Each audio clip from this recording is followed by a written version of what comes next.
In this video, I will show you how to activate online your Chase Bank credit card. So if you have a credit card that you want to activate, here is an article from Chase that will actually help you.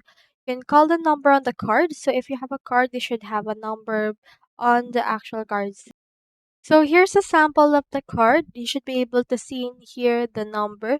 Here's their 24-hour customer service. Here's their international hotline as well as the Espanol hotline.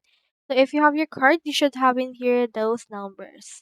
So alternatively, you can also search for Chase credit card number, which is this one. Just dial this onto your phone and then you can ask them to activate your card for you. They will go over to the verification steps and they should be able to verify it on their end. Alternatively, you can also head over to a new tab and go over to chase.com. Now, once you have done that, it will direct you to the chase.com website.